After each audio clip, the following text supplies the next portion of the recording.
सुबह 8 बजे से रात के 11-12 बजे तक सिर्फ पढ़ाई। सुबह 8 बजे बैठे तो रात के 12 बजे तक सिर्फ पढ़ाई हुई। पिताजी इनके टेम्पो चलाते हैं। बताइए वहाँ से पिताजी के स्ट्रगल को इन्होंने सक्सेसफुल किया। खाना मैं बहुत जल्दी खा ही लेता था 10 मिनट में। हाँ 10 मिनट के समथिंग। और बचपन से क्लास में कभी फर्स्ट नहीं आते थे आप? एवरेज से भी थोड़ा लो ही समझना। एवरेज से लो बच्चा कैसे IIT निकाल सकता है?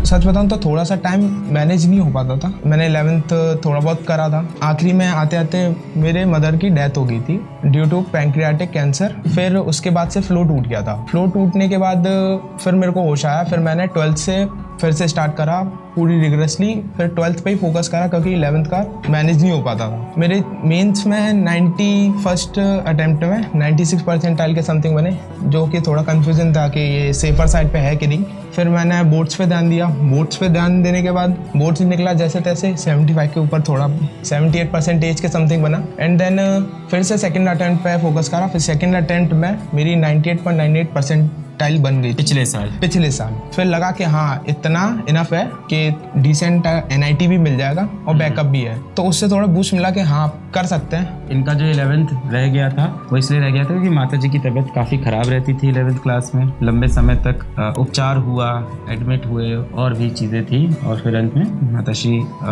अनफॉर्चुनेटली माताश्री दुनिया में नहीं रहे। इस चक्कर में इनका 11th काफ़ी हल्का रह गया या पढ़ाई नहीं कर पाए। पर उसके बाद इस बच्चे ने बहुत संघर्ष किया, बहुत स्ट्रगल किया। पूरे 12th में IIT की तैयारी की, सीरियसली की। पहले अटेम्प्ट में IIT के अंदर 16,000 रैंक लाया। फिर अगली बार एक ड्रॉप लिया और फिर प्रयास से पढ़ा साल भर। और अगली बार IIT में इस बार 7,409 रैंक लेके आए। बहुत ही संघर्षपूर्ण जीवन जी के, लड़ाई लड़के, अपनी मेहनत करके मुश्किल से यहाँ तक ये पहुँचे हैं। पिताजी इनके टेम्पो चलाते हैं। बताइए वहाँ से पिताजी के स्ट्रगल को इन्होंने सक्सेसफुल किया। पिताजी को भी आज इनके ऊपर गर्व हो रहा है। ये मैं इसलिए बताता हूँ कि आप में से बहुत से लोग रिलेट करते हैं। कई से लोग ऐसे होते हैं गाँव देहात से पढ़ रहे हैं, कई ऐसे Tier 3 सिटी से पढ़ रहे हैं, कई ऐसा है AC रूम से भी पढ़ रहे हैं। तो सभी के लिए मैं बोल रहा हूँ कि सुख सुविधाएं कैसी भी हों या ना हो, तब आप ये बहाना नहीं कर सकते कि ऐसा है सर कि हमारे घर में पैसा रुपया नहीं, हम नहीं जा सकते कोचिंग या कोई भी बात इस तरह की। या आप ऐसा कंप्लेन भी मत करिए कि ऐसा है कि सर हमारे घर में मम्मी पापा इतना सपोर्ट नहीं करते हैं, हमारे घर में मम्मी पापा का सपोर्ट नहीं मिलता है। बताइए इस बच्चे ने तो कितनी लड़ाई अकेले लड़ ली ना। 8 से 9 के बीच में मैं लाइब्रेरी पहुंच जाता था। 8:30 बजे से आप लाइब्रेरी के अंदर रिविजन करना शुरू कर देते थे। 1 घंटे के समथिंग रिविजन चलता था। फिर उसके बाद मैं लाइव क्लास में जाता था। वो लाइव क्लास तो आगे बढ़ जाती थी। हाँ वो स्पीड करके। हाँ ये मैंने काफी बच्चों का सुना है कि लाइव क्लास आधा 1 घंटे बाद ज्वाइन करता था, क्लास आगे निकल जाती थी। हाँ। फिर मैं स्पीड अप करके क्लास के अंत तक आते आते कोशिश करता था पकड़ लूं क्लास को। हाँ। 5 PM तक आपकी सारी क्लासेस फिनिश। अब प्रैक्टिस चालू होती थी। अभी भी लाइब्रेरी में हो? हाँ अभी भी लाइब्रेरी में। इनकी पूरी कहानी में इनके ताऊ जी का बड़ा सपोर्ट रहा। कजन भैया हैं, भैया का नाम क्या है? नहीं भैया तो रियल है। भैया आपके रियल है, उनका बड़ा सपोर्ट रहा। हाँ। इन लोग ने बहुत सपोर्ट किया इनका। फिर खाना आ गया, हाफ आवर ब्रेक, हाँ वापस आते हैं आप। खाना मैं बहुत जल्दी स्पीड में मतलब खा ही लेता था 10 मिनट लगभग। 10 मिनट में? हाँ 10 मिनट के समथिंग इतना। हाँ इतना ही लगभग जाता है। लड़के 7-8 मिनट खाना लेट करता बस। हाँ, जानवरों की तरह। फिर ट्रैक पे डायरेक्ट सीधे मतलब लड़की लोग ऐसे तोड़ के छोटा सा टेस्ट ऐसे बड़ा था तो फाड़ गया।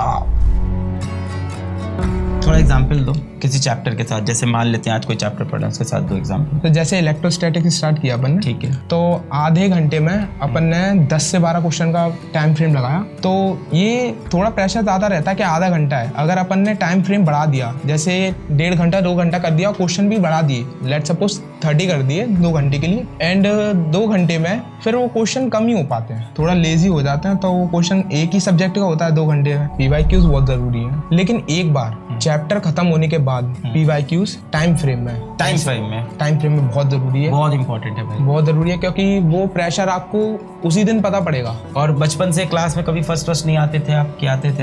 एवरेज से भी थोड़ा लो ही समझना। एवरेज से लो थे। हाँ। तो एवरेज से लो बच्चा कैसे IIT निकाल सकता है, कैसे 7,000 रैंक ला सकता है? क्योंकि हमें से ज्यादा लोग आपसे रिलेट करते हैं। हम ऐसे बच्चों से ज्यादा रिलेट कर पाते हैं जो एवरेज हो या बिलो एवरेज हो और उसके बाद IIT निकाले, ना कि उससे जिसकी IIT के अंदर मान लो 100 रैंक आई है, 200 रैंक आई है। भाई वो तो 9th क्लास से IIT की तैयारी कर रहा है, पढ़ने में हमेशा से अच्छा था। अपने बोर्ड के परसेंटेज बताओ तब। 78% थे 12th में। तुम ये चीज अच्छी सिखा रहे हो बच्चों को कि ऐसा नहीं है कि लेट बैक है, क्वेश्चन नहीं हो रहा है तो 1 घंटे लगे हुए हैं। नहीं, बार बार एक ही चीज रिपीट कर रहे हो। तो टाइम फ्रेम में हमेशा क्वेश्चंस को सॉल्व करें। टाइम फ्रेम बहुत। और नहीं हिला तो छोड़ दे क्वेश्चन वाला, क्या करें? बाद में आके उसको तो आप एक एवरेज बच्चा जो है 12th में जिसके 78-79% है, 10th में 78-79% है, वो बच्चा भी IIT के अंदर 7,000 रैंक 7,500 रैंक ला सकता है अपनी मेहनत करके, क्वेश्चंस को टाइम फ्रेम में करना, शेड्यूल में रहना। अब देखिए इसका शेड्यूल सुनिए, सुबह 8 बजे से रात के 11-12 बजे तक सिर्फ पढ़ाई कर रहा है। तो कोई शेड्यूल नहीं है ऐसा कि इतने देर ये करेंगे वो करेंगे। सुबह 8 बजे बैठे तो रात के 12 बजे तक सिर्फ पढ़ाई हुई, और इसका देखिए रिजल्ट है सामने, आज ये IIT दिल्ली में पहुंच गए हैं। मैं बार बार बोल रहा हूँ, ये 150 से लेके 180 का स्कोर इतना डिफिकल्ट नहीं है, एक एवरेज बच्चा भी स्कोर कर सकता है। बस आपको टीचर्स को फॉलो करना है और प्रैक्टिस करना है।